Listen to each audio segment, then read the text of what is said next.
On a chessboard, the pawns are at the front line. Just like in battle, they are the first casualties. They can either be moved straight forward or diagonally. There are also the knights and the bishops. By the end of the game, most of the pawns fall out, but they move the kings and queens forward to a checkmate, and the game is won. Sadly, only a few, if any, enjoy the fruits of the win.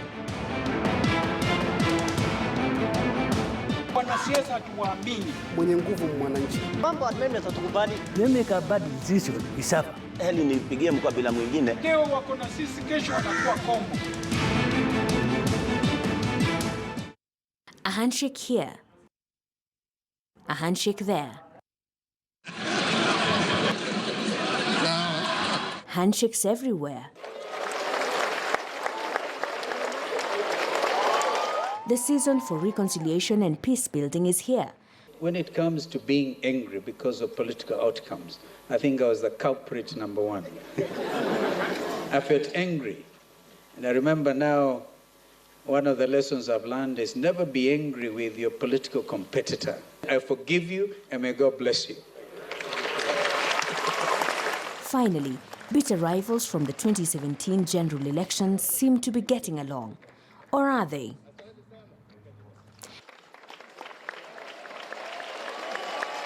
But many others wonder, have they already been kicked out of the board, or another game is being assembled?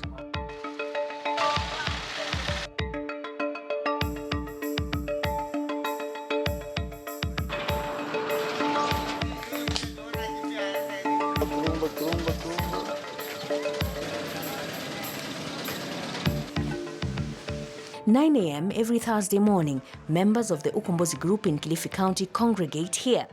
They originate from different villages within Kilifi South constituency. Throughout the day, they discuss the progress of their case in court. It is about land. Nia na madhumuni ni kuhakikisha ardhi zetu zilizonyakuliwa kwa wakati wa enzi wa baba zetu zinarudi kwetu mikononi. Kutoka nzaliwe mpaka saa hii bado naskota na watoto karibu 8 wavulana. Sasa na wakazawana na wana mahali pa kuketi. Nina miaka 58 na hakika sijaona matunda ya uhuru. Naamnisha kuwa sijakatiwa kipande kupewa title deed.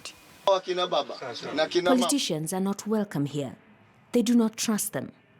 Kama wao wanatupenda, walipokwenda mabungeni, walipokwenda kwenye county governments, wangetupigania makao tukapata makao. Wanatuita sisi walala hoi, hatuna tuwezalo. Wanarudi kwa mabwenyenye wakituvuta mkia, tukistamaki shamba limechukuliwa. Sijui wanakwenda kufanya nini kwenye parliament. For 2 years, they have been following up on the land case that pits them against the national government, county government of Kilifi, Vipingo Estates, Centum, among others. Their choice to fight alone came when they realized those they expected to be at the front line in helping them attain justice were disinterested. Na tunateseka saa hii, hatuna tamshikaji wa mkono. Tunaenda tuna miguu mpaka huko karibu wapi huko. Malindi tunataka gari ni mbali na tunaenda tu hivyo bila tikiti. Ni wale ndio walituletea shida hii. Na bado wale ndio bado wataturudia na mambo mengine.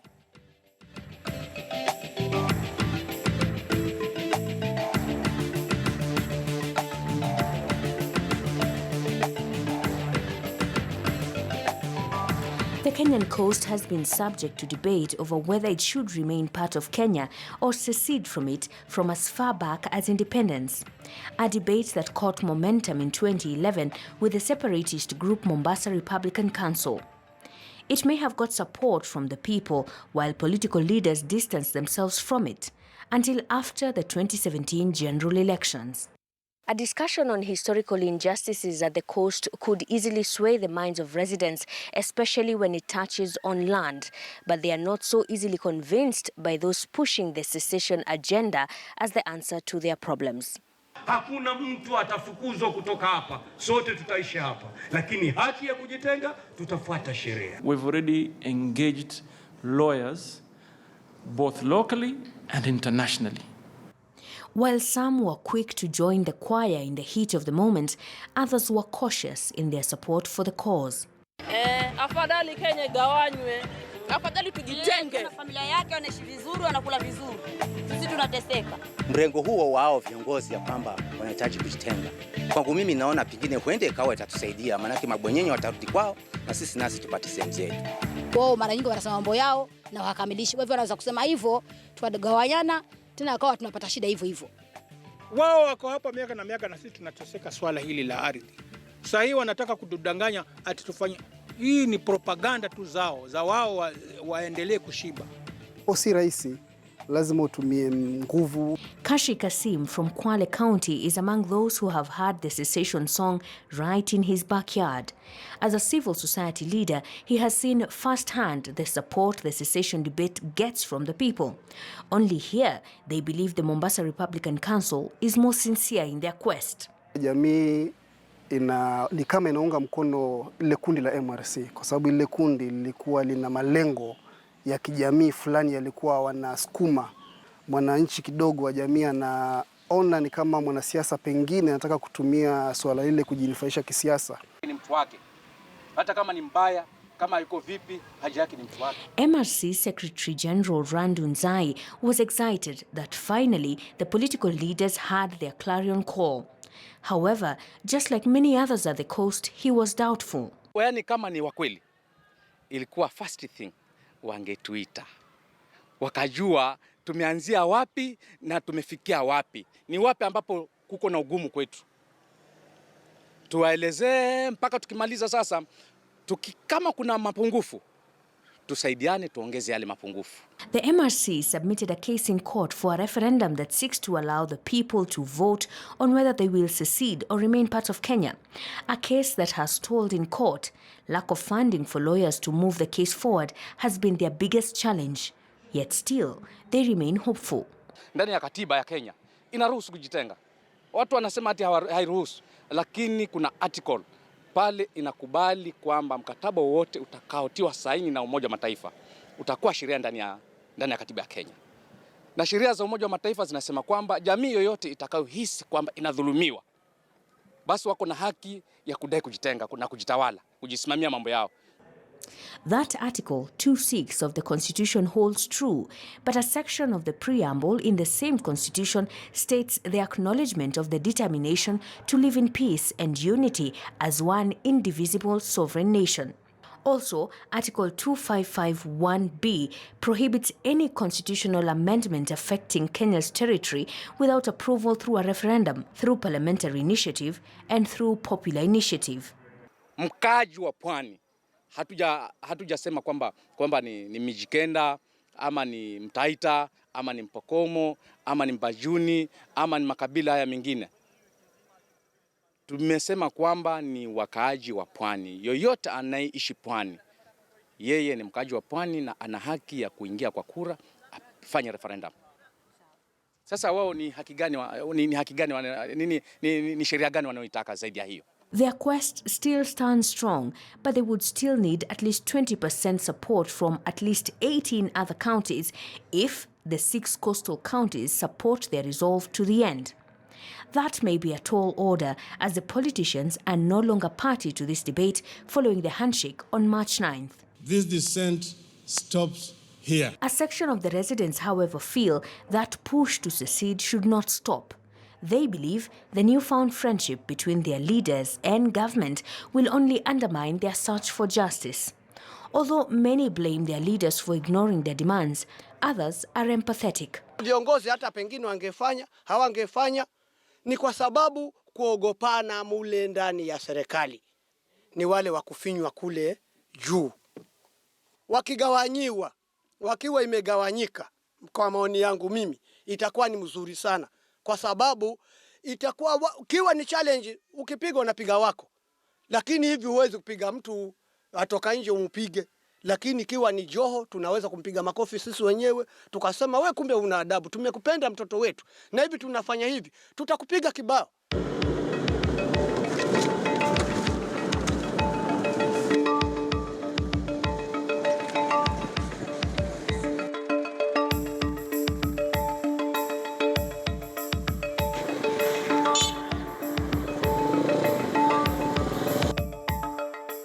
urge to secede did not start with politicians after the 2017 disputed elections. Neither did it only affect the coastal region. In the 1960s, northern parts of Kenya, then known as the Northern Frontier, called for secession. They even went as far as getting a referendum where 60% of them voted to secede and join Somalia. The victory, however, was short-lived, as 54-year-old Adan Garad explains. Dada yangu watu waliuawa wengi. Gamia inapigwa risasi. Unakuta mtu anatembea town leo, mimi naambiwa kwenda lete ndugu yako ambaye ameenda Somalia, anasema anataka askari. Anataka serikali ichikate. Unajua mtoto wakati anaona moto anataka kucheza nazo. Lakini ukipatia akichomeka atatoroka hiyo moto. Sisi watu wa Northeastern tumetest hiyo moto. Wale wa Northeastern ambao wanapangine wanasema tunataka kujitenga ni wale watu hawajaguza hiyo moto. Mohammed, however, disagrees. Ninaunga mkono mkoa wa Pwani, Coast Province ijitenge kwa nchi, kwa maana hata Tanzania ukaenda Zanzibar na Tanzania imetengana na bado wanashimana kama nchi. Mapato nchi inagawana juu ya meza kihaki. Enjoy freedom in one angle. The Wajir heats up the conversation as Mohammed Abdullahi and the rest of the men assembled here for afternoon tea call out the reasons why Mwananchi may be so disgruntled they would rather part ways with the larger Kenya. Hatutaki hii dynasty. We cannot vote all the time and waste our energy and time telling people that we are voting tunataka mabadiliko na kuna mabadiliko inakuja. Kitu inaleta watu wanasema tunataka kujikata, wameona rudi nenda. Jorage kwenda kama unaingia. Kalanjini naingia, Kalanjini naenda. Haiwezekani. That line of conversation is one most would rather whisper about in various parts of Kenya, a topic that only comes to the fore in the run-up to an election.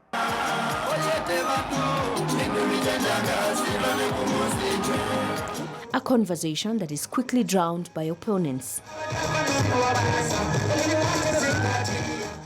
MRC Secretary General Randon Zai believes the secession idea to political leaders is enticing only to satisfy their interests. Hata Joho alitangaza kwamba 2022 atagombania. Sasa kama sisi hapa Pwani ni makabila madogo. Sasa unakuta huo ukabila ndio umesababisha mpaka nafikiria hawa wameona kwamba hapa hata tukingangana hao wote ni wametuleti down sisi wananchi, japokuwa wana agenda nzuri, lakini agenda imekuja baada ya yule wanayemtaka hakupata madaraka. A thought that resonates well with people from Wajir, miles away.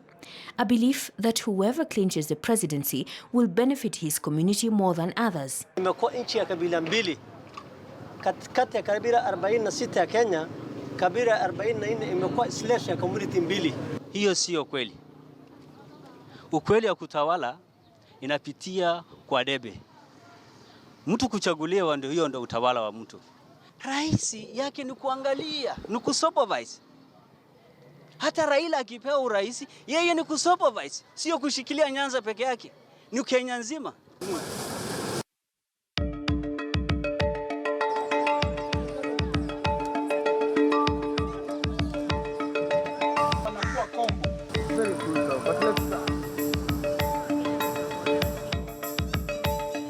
It is, however, a different court in the Lakeside region. Here, Baba can do no wrong. Honorable Raila Odinga is ever right. Raila himself is a constitution. There are a lot of people who believe that in Nyanza area there is a fanatical following of Raila Odinga. Do you agree with that? I fully agree with that. I have a mind of my own, but at the same time my mind is also in compliance with what he is saying. What does that mean? I'm saying that despite the fact that I may stand on what I'm saying, but it must be in tandem with what Raila Odinga is saying. When I give opinion that is against him, I turn and follow him. Just days after the repeat presidential election of October 26th, which was boycotted by President Uhuru Kenyatta's main challenger Raila Odinga, he called on his supporters to shun goods from isolated companies. Debates on social media raged on whether Raila's supporters were boycotting goods and services of Safaricom, Bidco and Brookside Dairies. Many argued that the boycott would be short-lived and there would be no effect on the targeted companies. I have here my new SIM card, a beautiful SIM card, and airtime for 1,000. And their supporters were not left behind. 32-year-old Evans Odwor is an ardent supporter of Raila Odinga in Kisumu County. Since after the handshake, he makes this walk to his local kiosk every morning to buy milk. Milk, eh? During the boycott stint, his family had to be content with black tea because a point had to be made, and he would be damned if he wasn't part of it. It had been months since his family enjoyed white tea, but they came to an agreement that whatever they stood for was bigger than the comfort of milk at breakfast. When we go the civil disobedience, actually, we believe that, and we were expecting the changes to come, once and for all change. Yeah, a change that can open up the life of each and everyone in the whole nation at large. His wife Tufin was expectant during the boycott, and though it affected her, she found other ways to supplement. Unaelewa mwenye ako na mimba inafaa kule vitu zenye ziko na kama proteins, carbohydrate, vitu kama hizo. So nilikosa maziwa, so nilikuwa nakunywa tu hiyo strong tea. But ilini affect sana. Juu weight haikuwa yani sikuwa ninaongeza hata weight. Nikienda clinic unasikia wana complain. Yeah. Miss Smiley. The children too were unhappy with the boycott, and she had to make them understand. Unasikia wanasema mbona unatupea dawa? Mbona siku hizi kama kuna mwingine hapa huyo wa 2 years, unasikia mbona unanipea dawa na kitambo tulikuwa tunakunywa ile maziwa ingine. So I just felt it. Their shopkeeper, Edwin Otieno, describes the period of the boycott as one that was full of uncertainties. We have had a big challenge on selling some of the goods, yes. So what was the challenge like? Some did not change. They asked for the same goods, but most of them, they didn't. In fact, they were encouraging us not to keep those goods.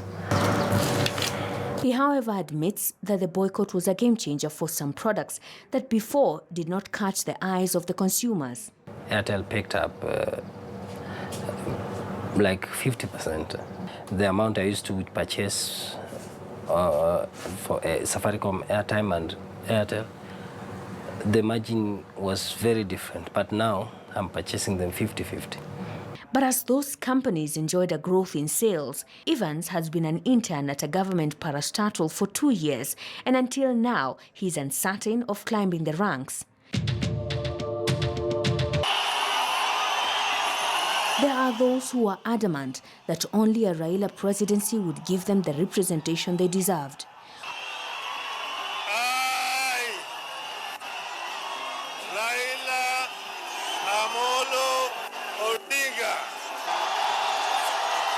On January 30th, Nairobi's Uhuru Park flooded with Odinga's supporters who, after his controversial swearing-in, would be seen as the president of the people through the People's Assemblies, an idea which was conceived in county assemblies that were in favor of Raila.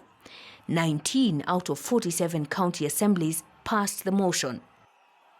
The politician, in other words, the prostrator, they had been trying to hoodwink the indigenous that there is a kind of movement within the assembly of the people, while if you try to assess that to the uttermost level, then it is just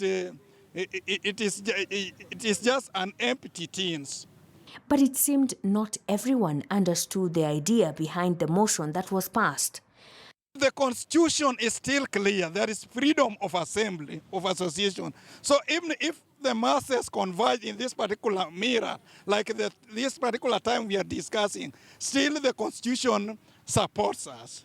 The contents of the motion included, but not limited to, a declaration of the invalidity of both presidential elections, the establishment of a truly independent electoral commission and holding a fresh presidential election, strengthening independent constitutional commissions, promoting and safeguarding devolution, reviewing the constitution to reform the structure of the executive, parliament and devolution to promote inclusivity, among others. That idea too was short-lived. We are therefore, in this spirit, suspending the People's Assembly process. But this support is not a carte blanche, neither is it unconditional. The suspension, it is like a grotesque pan-chilling and nostalgic to behold sight on. It is not existing, but it is only used just to hoodwink things. The suspension of the People's Assemblies created doubt among some that what they were fighting for was still on the table. I always support something that is having a structure that could also be supporting the indigenous Kenyans. But something that is floated and in the air, actually it's supposed to be thrown into a wild blue seas because it doesn't help. Still, the itch that power was still in the hands of a few remained.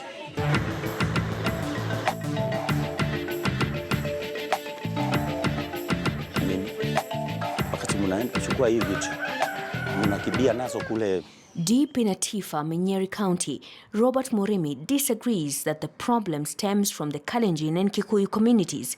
He has been Atifa, Minyeri since the 1970s. Maneno iko pale juu. Wezi unaona mimi ngambuti zangu sijatoa, ulikuta mimi nazo, sasa unaona mimi iko kwa hii shamba, sasa kitu gani kingine mimi nataka isipokuwa nilime hii shamba, nipate pesa, watoto yangu wasome na nikule.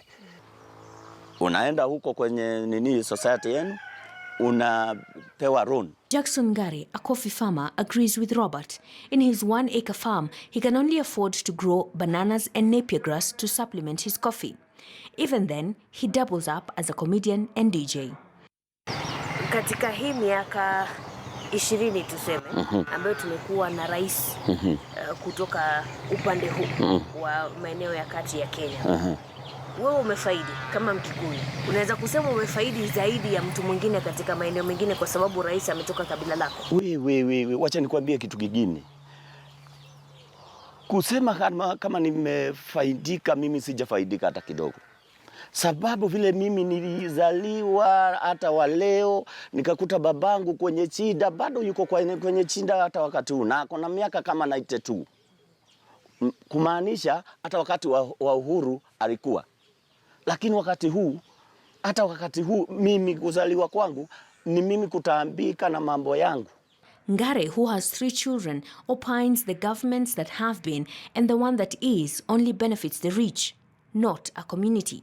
Tuseme kama nikibaki wakati wake ni mabarabara kule mangali inapitiwa ni nani? Yule ako nazo. Kama huna ukae nyumbani bila. Haya, na kama unasomesha watoto ukae ukisomesha watoto na pesa zako. Saa hii ukienda kwenye primary school au secondary school unaambiwa masomo ni ya bure. Ya bure namna gani? Unakuta mwalimu huko ndani anataka shule yake ipitwe. Itapitwa na bila pesa. Lazima mtoto atafutiwa anunue vitabu. For many, this breaking news was the relief they all needed, despite their origins. Before the handshake, maybe the business, because we have some other communities would bring goods in Kisumu. They were not receiving our money, we were also not receiving their goods. Evans believes a constitutional referendum will make things even better. If we have a constitution whereby each and every Kenyan can participate, it will totally do away the issue of violence. And again, also there must be transparency. That call for transparency for all Kenyans is what those from central Kenya also want to see. Jackson feels the implementation of the constitution as is favors a few. Hii constitution wakati mwingine mimi nasema ilituharibia. Sababu ilituharibia kwa nini? Ukiangalia sana mtu anasema vile anafikiria.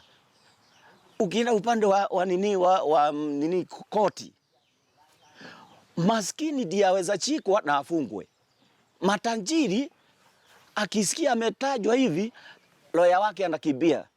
Kabla tajiri kufika kwenye koti, hata kufungwa hawezi fungwa, hata kuguzwa. Na akichikwa hawezi lala. Grand coalition government, it created institutions. It created independent commissions. If those independent commissions are given political will, all right? Political will, this country will be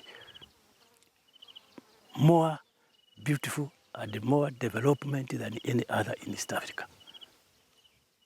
Because independent commissions are the watchmen, all right?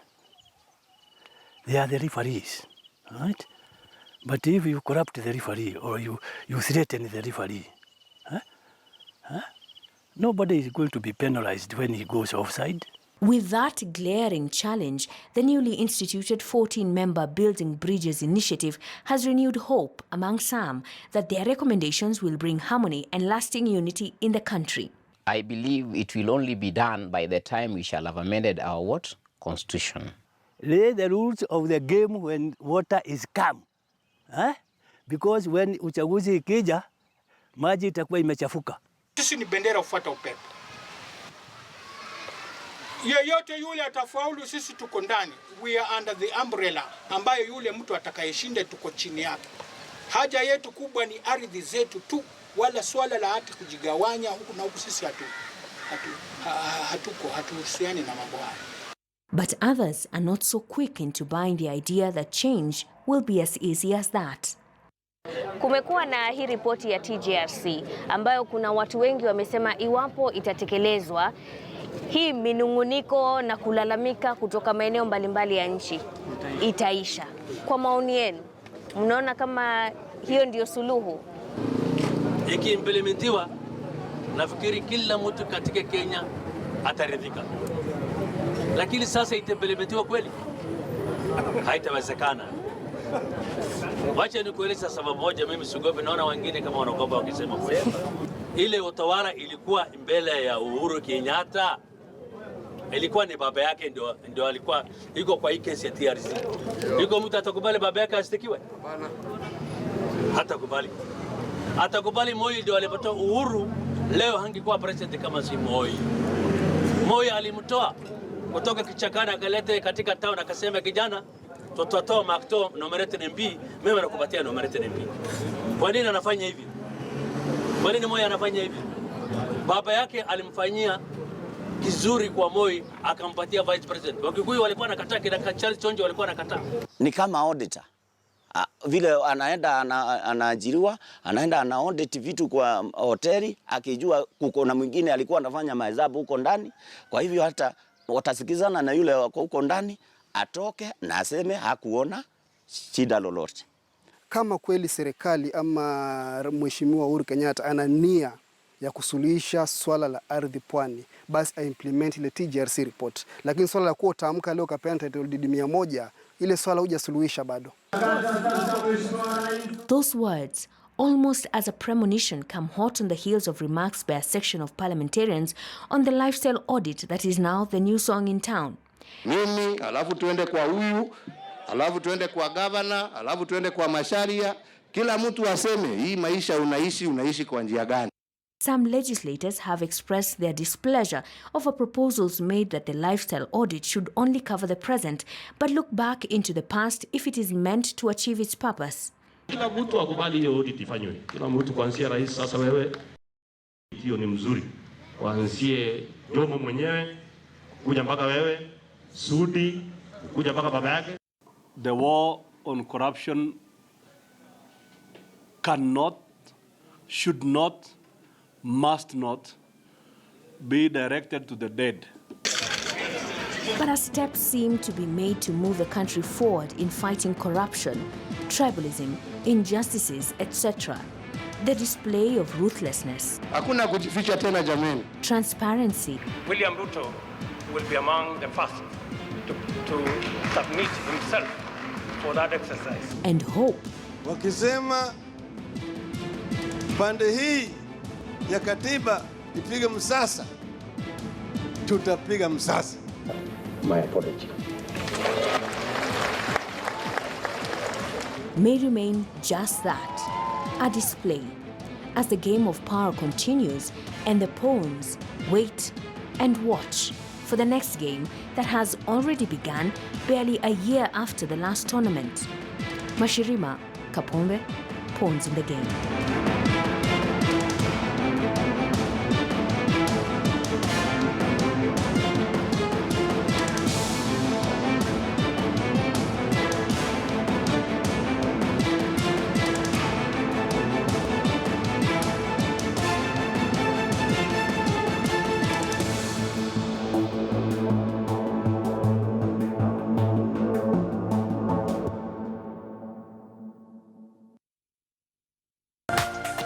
This is KTN News.